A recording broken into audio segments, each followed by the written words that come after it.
ثم عفونا عنكم من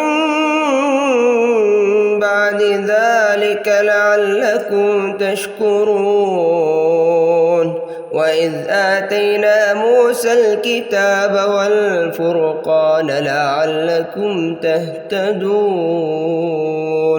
وإذ قال موسى لقومه يا قوم إنكم